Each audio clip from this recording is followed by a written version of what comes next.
Hello বন্ধুরা, আসসালামু আলাইকুম। তো আশা করি সকলেই ভালো আছেন। তো আর যাই হোক, আজকে আপনাদের মাঝে ধামাকাদার একটা আপডেট ভিডিও নিয়ে চলে আসলাম, যেটা হচ্ছে আপনি আপনার ফোন দিয়ে কিভাবে পাসপোর্ট সাইজের ছবি তৈরি করবেন। স্টুডিওতেও যাইতে হবে না।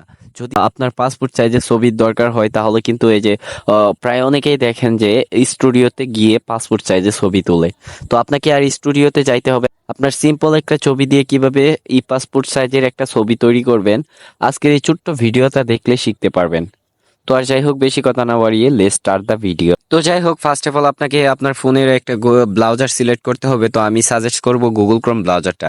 তো গুগল ক্রোম ব্রাউজারে আসার পরে এখান থেকে সার্চ বারে সার্চ করতে হবে যে কাটআউট প্রো। তো আমি এখান থেকে দেখেন কাটআউট প্রো লিখে দিতেছি।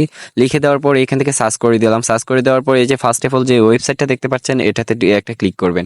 ক্লিক করার পরে থ্রি ডটে একটা ক্লিক করবেন। থ্রি ডটে এখান থেকে একটা ক্লিক করে এখান থেকে আপনাকে এই যে এখান থেকে জিমেল দিয়ে লগ ইন করতে হবে। তো এখানে দেখেন log in and sign up. তো এখানে একটা ক্লিক করে এই যে এখান থেকে হচ্ছে যে আপনার এই যে কন্টিনিউ উইথ গুগল, এটাতে একটা ক্লিক করবেন। ক্লিক করার পরে আপনার যত জিমেল আইডি আছে, তো এই জিমেল আইডিগুলো শো করবে।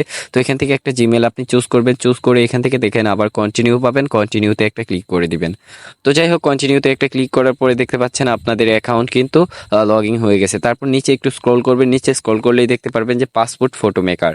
তো পাসপোর্ট ফটো মেকারে একটা ক্লিক করে দিবেন। তো আমি যাই হোক পাসপোর্ট ফটো মেকারে একটা ক্লিক করলাম। ক্লিক করার পরে দেখতে পাচ্ছেন আপলোড ইমেজ। তো আপলোড ইমেজে একটা ক্লিক করে দিবেন। ক্লিক করে দেওয়ার পরে আপনি যেই ফটোটা দিয়ে মানে হচ্ছে যে পাসপোর্ট ফটো বানাইবেন, তো ওই ফটোটা সিলেক্ট করে দিবেন। তো আমি একটা ফটো সিলেক্ট করে দিলাম। দেওয়ার পরে দেখতে পাচ্ছেন এখান থেকে লোডিং নিয়ে দেখেন আমার কিন্তু ফটোটা পাসপোর্ট সাইজে ক্রপ করে নিয়েছে অটোমেটিকলি এআই।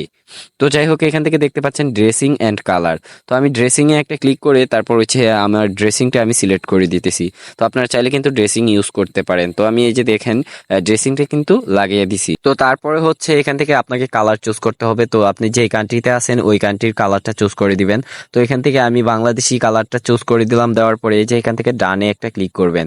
তো ডানে একটা ক্লিক করে এখান থেকে দেখতে পাচ্ছেন আমাদের ফটো কিন্তু কমপ্লিট। তারপর হচ্ছে এই যে ডাউনলোড এইচডিতে একটা ক্লিক করবেন। তো এখান থেকে দেখেন আমার কিন্তু ডাউনলোড হয়ে গেছে। তো যাই হোক, এই যে নিচে এখান থেকে দেখেন পিএনজি, জেপিজি। তো আমি এখান থেকে পিএনজি তে ডাউনলোড করে দেখালাম। তো আপনারা জেপিজি দিয়েও ডাউনলোড করে এখান থেকে হোয়াটসঅ্যাপে সেন্ড করতে পারবেন। তো যাই হোক, আজকের ভিডিওটা দেখে যদি একটু উপকার হয় তাহলে আমাদেরকে অবশ্যই সাপোর্ট করবেন। দেখা হচ্ছে নতুন কোনো ভিডিও নিয়ে, ধামাকাদার আপডেট নিয়ে। তো এতক্ষণ ভালো থাকবেন, সুস্থ থাকবেন। আল্লাহ হাফেজ।